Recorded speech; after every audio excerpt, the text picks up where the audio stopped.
À présent, on va parler de santé. Vous savez, la santé, elle est primordiale. Oui. Que serions-nous si nous n'avions pas, on va dire, cette grâce ou ce privilège d'être en pleine forme, nous ne serions pas là ce matin. Oui, et ça, donc, c'est vrai. oui, c'est là même que cette phrase prend tout son sens. La phrase qui dit ceci, la santé à tout prix. Oui. Et voilà, et c'est le titre d'un ouvrage. Hein, Oui. Et l'auteur de cet ouvrage, on le reçoit ce matin, Patrick Yosso. Oui, Emmanuel Ouettorosso, le titre d'un ouvrage, un ouvrage de 455 pages. Donc, ce n'est pas peu.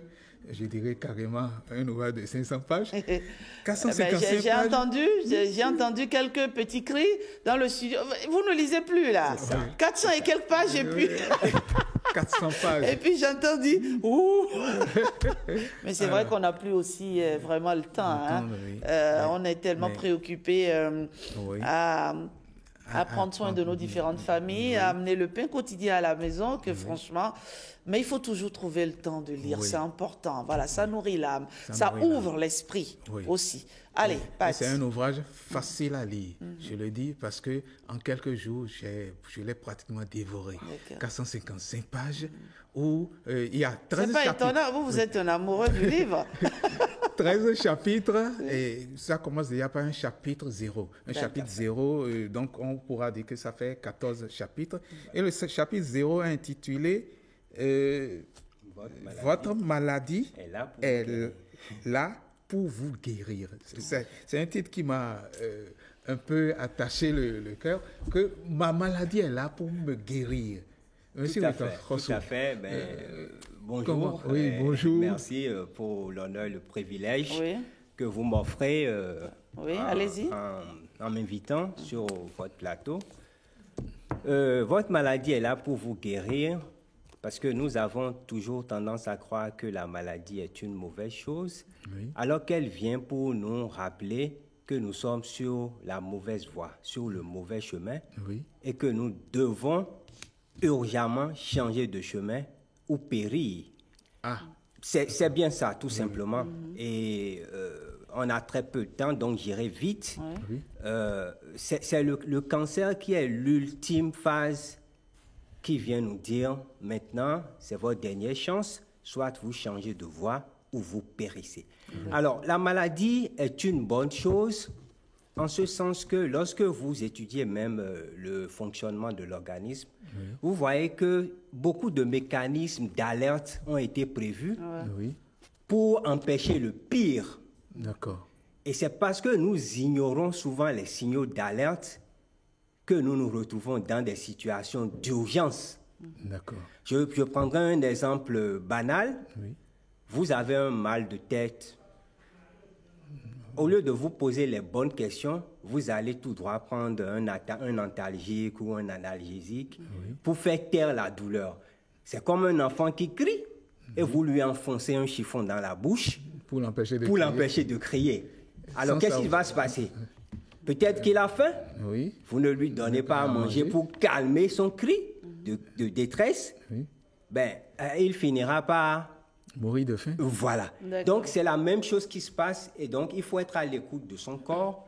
Tant qu'on est à l'écoute de son corps, on échappe toujours au pire. Et ça, je suis d'accord. L'image de l'enfant me plaît parce qu'en lui mettant un chiffon dans la bouche, vous pouvez l'étouffer aussi. Tout à fait. Participer à sa mort. Et c'est ce que nous faisons tous les jours. En fait, c'est comme on dit aussi, le corps, c'est comme une voiture. Voilà. J'ai remarqué que généralement, votre voiture, avant même de tomber en panne, il y a toujours des signaux que vous avez ignorés. Il y a un petit bruit là auquel vous n'avez pas fait attention. Il y a toujours, en fait, la panne ne survient pas ex nihilo. Ça vient, il y a toujours un signal. Donc finalement, c'est ça. Le corps aussi. C'est un très bon exemple. Oui, voilà. Le corps ici, il nous dit, écoute, il faut que tu arrêtes, il faut que tu freines, il faut que tu revoies ton hygiène, on va dire alimentaire, ou ton hygiène de vie, tout simplement. Et en cela, ce livre, on va dire, tombe bien à propos, Oui. puisque il dit ceci, et j'aime bien ça, votre santé est une chose trop sérieuse pour que vous la laissiez aux seules mains des autorités sanitaires. Aucun thérapeute ne détient toutes les informations, toutes les solutions. Quand votre santé est en jeu, il est vital de vous informer par vous-même auprès de sources indépendantes d'informations. Et en voilà une. Oui. Voilà, en voilà une. Une grande source d'information.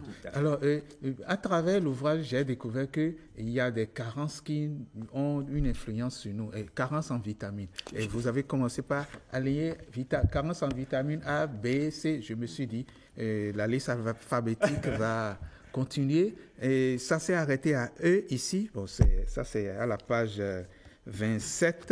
Ouais. Mais plus loin, j'ai découvert qu'il y a vitamine K. C'est à la page 111, Oui.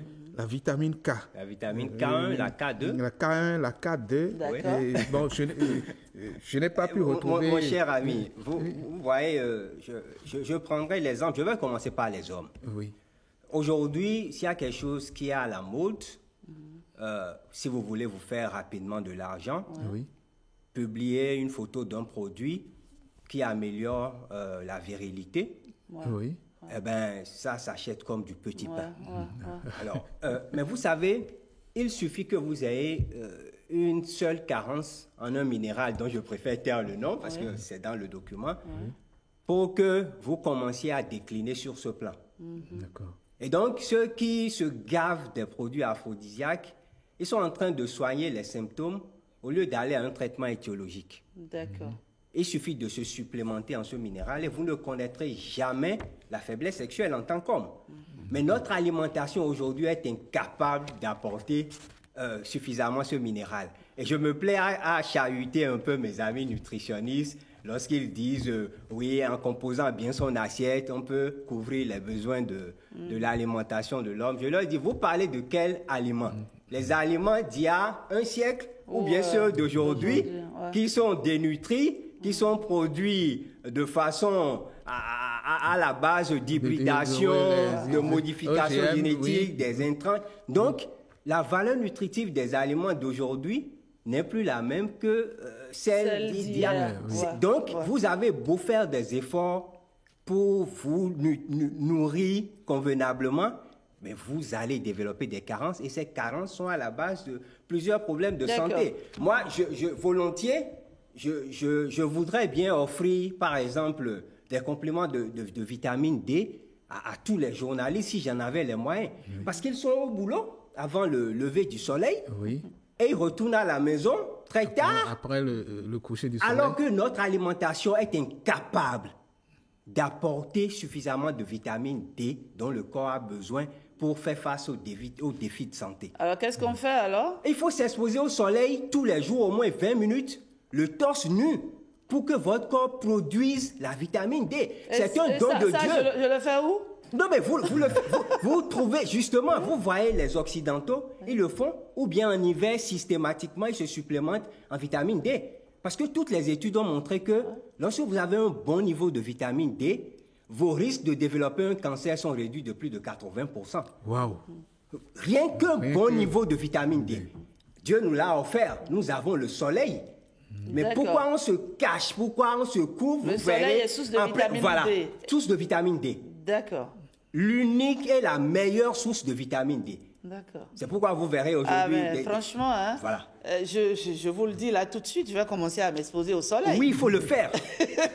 et n'écoutez pas ceux qui vont vous dire non, l'exposition au soleil, ça peut vous donner le cancer de la peau et tout ça. Les rayons, c'est documenté.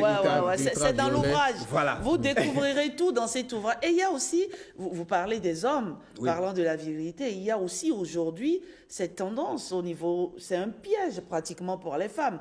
Il suffit d'exposer un produit et de dire, ça permet de perdre le poids. Et puis, vous voyez, les femmes se ruent. Oui. C'est vrai qu'on n'aime pas grossir, on n'aime pas prendre du poids. C'est vilain, c'est moche. Encore plus quand on est femme ou homme de télé. Mais bon, qu'est-ce qu'on y peut? Oui, c'est un Donc, il faut éviter. Oui, c'est un bon fond de commerce pour nous aussi. D'accord. Parce que, je le dis, chaque jour, il y a une foultitude de dames qui nous joignent pour dire je voudrais perdre 10 kilos, je voudrais perdre 20 kilos. Et je leur dis la meilleure façon de perdre du poids, c'est son assiette. Ce n'est pas le sport. Beaucoup de femmes perdent beaucoup de temps dans les salles de gym et finissent par développer tellement de muscles que vous allez croire que ce sont des hommes. Elles perdent de leur féminité. Alors qu'il suffit de contrôler son assiette. Et je sais que manger sain, et surtout avec de petites techniques dont nous avons le secret en tant qu'experts.